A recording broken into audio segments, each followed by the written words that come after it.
Olá, tudo bem? Sou Monclar Lopes, professor do programa de pós-graduação em Estudos de Linguagem da Universidade Federal Fluminense.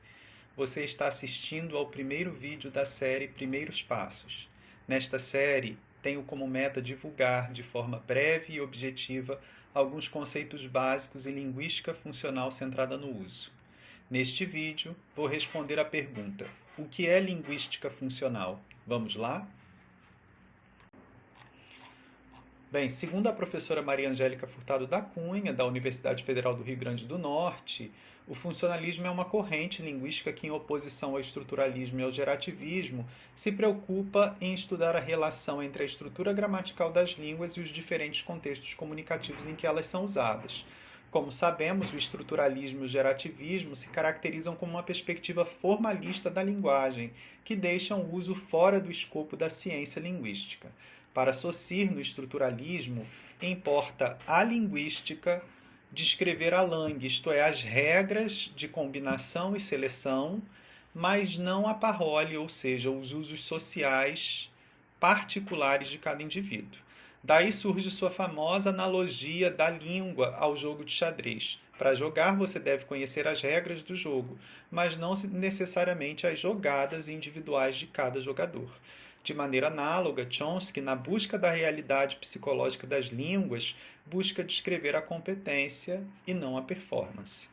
Embora a abordagem funcionalista seja uma linha heterodoxa, isto é, constituída de várias vertentes distintas, como, por exemplo, a linguística funcional norte-americana, a linguística funcional padrão, sistêmico-funcional, discursivo-funcional e a linguística funcional centrada no uso, que é o modelo com que trabalho, todas elas partem do princípio de que um modelo de análise gramatical deve incluir, para a descrição de qualquer estrutura da língua, propriedades pragmáticas e discursivas, para além das fonológicas, morfossintáticas e semânticas.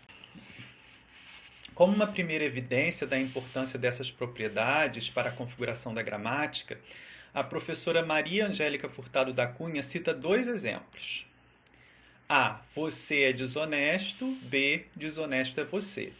Sob uma perspectiva formalista da análise linguística, diríamos que as duas orações têm necessariamente o mesmo significado, uma vez que, a rigor, temos a mesma estrutura sintática, sujeito, verbo de ligação e predicativo do sujeito, e a mesma seleção lexical, você na posição de sujeito, é na posição de verbo de ligação e desonesto na posição de predicativo do sujeito. No entanto, podemos observar que há uma importante diferença pragmática que impacta na ordenação dos constituintes. Por exemplo, dizer desonesto é você implica uma réplica, em que alguém, ao ser acusado de desonesto, retorna a ofensa ao seu interlocutor. E isso não é necessariamente verdade no caso da primeira ocorrência. Como uma segunda evidência, podemos recorrer às construções aditivas. Quando consultamos, por exemplo, gramáticas, de um modo geral, elas costumam colocar no rol das conjunções aditivas ou dos conectores aditivos a conjunção e, né, e o par correlativo não só, mas também. E apresenta esses elementos como se eles fossem sinônimos absolutos, né? Sabemos que eles têm exatamente o mesmo valor semântico, mas será que eles têm o mesmo efeito pragmático? Vamos observar aqui duas frases. Então, a primeira: hoje eu fiz musculação e spinning. Hoje eu fiz não só musculação, mas também spinning. No primeiro caso, quando eu digo hoje eu fiz musculação e spinning, tanto musculação quanto spinning são atividades que ocupam o lugar de informação nova. Então, muito provavelmente o seu interlocutor não sabe de nenhuma das atividades que você executou nesse dia. Então, você está apresentando as atividades que você realizou. Elas, além disso, são simétricas. Elas têm o mesmo valor e você poderia alterar de ordem sem impacto para a significação da sua frase. Então, dizer hoje eu fiz musculação e spinning teria, a princípio, o mesmo valor de dizer hoje eu fiz spinning e musculação. No entanto, na segunda frase há uma diferença. Quando eu digo hoje eu fiz não só musculação, mas também spinning, o que nós temos aí? muito provavelmente o seu interlocutor já sabe que musculação é uma atividade que você costuma fazer, então ele espera, ele tem a expectativa de que você faça essa atividade. No entanto, o spinning sim é uma informação nova. Então, quando você diz não só fiz musculação, mas também spinning, você está apresentando a atividade, a informação nova, que é o spinning. Ou seja, essa é a mais focal e a mais relevante.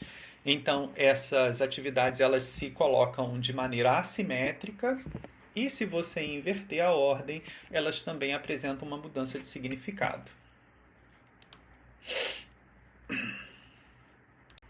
Bem, de uma maneira muito simples, né, eu vou aqui apresentar o nosso modelo de trabalho. Quando eu digo nosso modelo de trabalho é porque eu trabalho com a linguística funcional centrada no uso, né? Então aqui eu estou recorrendo ao modelo simbólico da construção, que é um modelo elaborado por Croft, né?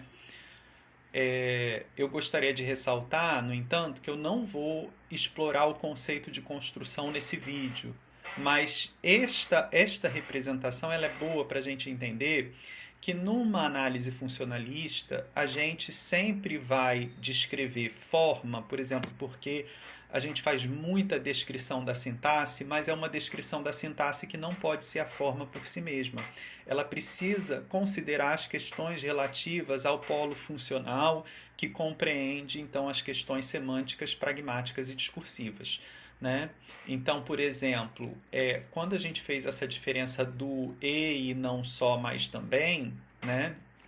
Eu mostrei algumas diferenças ali de ordem pragmática, né? Mas, além disso, há também diferenças discursivas. O professor Ivo do Rosário, também da Universidade Federal Fluminense, por exemplo, na tese de doutorado dele, ele descreveu essas construções correlatas aditivas, como par não só, mas também. E ele observa, por exemplo, que essas estruturas são muito mobilizadas em textos argumentativos, né?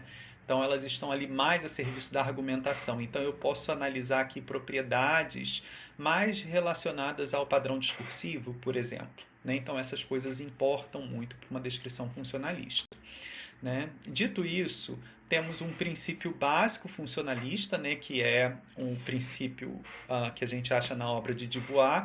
O funcionalismo enxerga a gramática como um sistema adaptativo moldado por duas diferentes forças, motivações internas que se originam no domínio linguístico e motivações externas que pertencem ao domínio dos requisitos funcionais do discurso.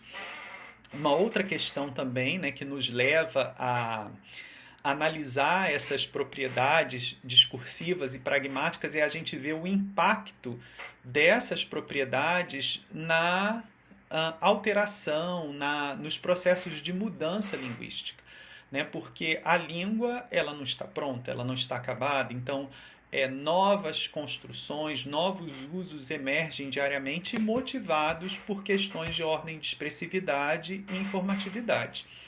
Eu explorei com vocês, então, aqui duas construções aditivas do português. Eu vou apresentar mais uma agora, que é uma emergente, né? Que a gente não costuma encontrar nos compêndios gramaticais.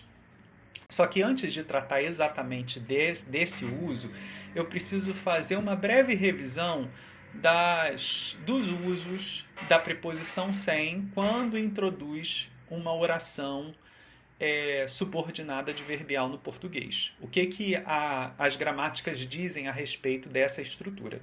Eu preciso fazer essa revisão porque ela está muito associada à construção que eu vou apresentar a vocês. Né? Então, por exemplo, numa gramática como a gramática de Maria Helena de Moura Neves, né, que já é uma gramática funcional, então a gramática de usos, ela vai dizer assim, olha, que a preposição sem no português, ela é mobilizada na introdução dessas orações subordinadas para a expressão da circunstância de modo negativo ou de condição negativa, que é o que acontece aqui. Saiu da festa sem falar com ninguém, ou seja, saiu e não falou com ninguém. Entregue isso a ele sem avisar que fui eu que mandei, ou seja, entregue isso a ele e não avise, né, que fui eu que mandei. Então tem duas ideias circunstanciais aí. Uma oração subordinada, ela tem como escopo o verbo de uma oração matriz, né? Então, no caso, saiu sem falar, né? Porque é o modo, está no passado, e entregue sem avisar. Mas além desses usos, nós flagramos no português contemporâneo alguns usos em que essa preposição é seguida de um verbo e é um verbo do dizer, como falar, contar, dizer, mas ela não é utilizada para a expressão de um modo ou de uma condição, mas para adicionar elementos. É o que acontece aqui. O Rossi foi um dos nossos melhores ao longo de mais de um século. Pessoalmente, creio que sua grande contribuição foi o respeito aos fatos, o rigor na elaboração dos textos, sem falar de sua monumental capacidade de trabalho e a atenção que sempre dedicou aos colegas. A eles e à família do Rossi, que foi central em sua vida, apresento meus sinceros sentimentos, né? Então, você veja que é um trecho em que a pessoa tece comentários elogiosos ao Rossi, né? Então, Rossi foi um dos melhores, né? A contribuição dele foi o respeito aos fatos, o rigor na elaboração dos textos e, além disso, a monumental capacidade de trabalho e a atenção. Então, o que esse sem falar está fazendo? Esse sem falar, ele não está negando, como nós tivemos nas duas últimas ocorrências, né? Saiu sem dizer, saiu e não disse. Aqui não.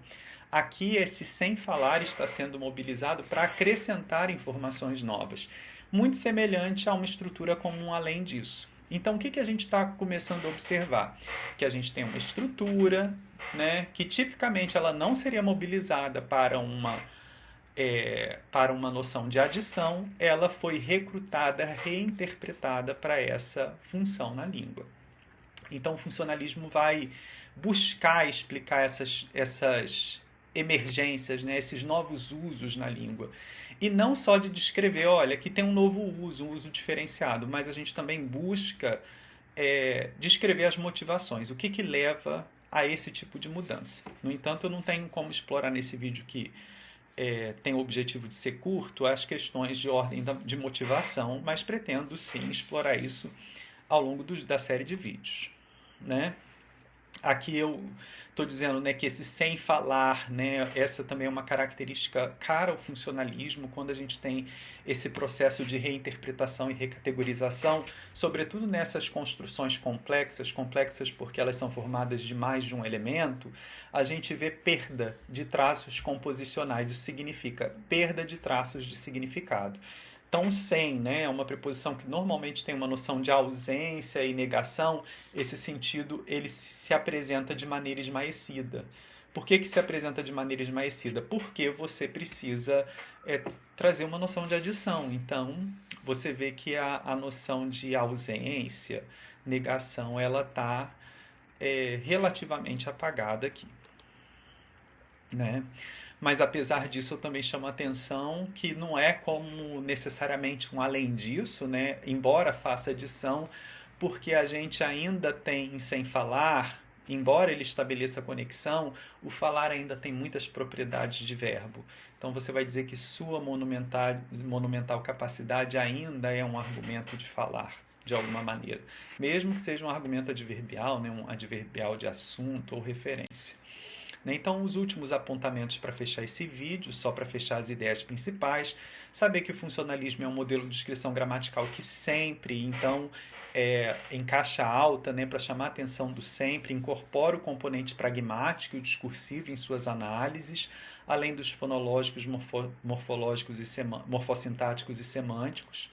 O funcionalismo pode descrever qualquer fenômeno gramatical, tanto em perspectiva sincrônica quanto diacrônica. Um ponto também que eu não explorei, mas que é muito caro também para o funcionalismo, é a gente entender essa trajetória de mudança. Então, por exemplo, nesse uso do sem falar, me importa não só observar que esse uso existe no português, mas pensar como que ele surgiu, né? Como que essa noção de adição nasce de uma construção que pressupõe uma noção de negação, né? Então, isso é muito interessante. E o que vai responder isso para a gente é o estudo diacrônico, ou seja, olhar a história para tentar resgatar quais foram os passos que levaram a essa mudança. E o funcionalismo interessa-se não somente em descrever um fenômeno gramatical em si, mas o processo eu estou meio que me repetindo, né? Mas o processo no sentido das motivações, né? Entender o que foi acontecendo passo a passo e as motivações por trás desses passos. Eu finalizo esse vídeo com uma sugestão de leitura, né? Eu pretendo mobilizar vários outros conceitos que constam desse livro, mas esse livro é uma obra introdutória, Introdução à Linguística Funcional Centrada no Uso, Teoria, Método e Aplicação. Ela foi lançada em 2022 pela editora da UF. Ivo, que é esse professor aqui, né, de baixo, de blusa azul, ele é o organizador da obra. E são autores dessa obra, tanto Ivo, que assina 3 capítulos, a professora Maria Ângela, que também é da UF, assina 3 capítulos, e eu assino 3 capítulos. Esse livro está disponível em PDF com acesso gratuito. Para isso basta tirar uma foto aqui desse QR Code. Bem, é isso, eu agradeço a atenção.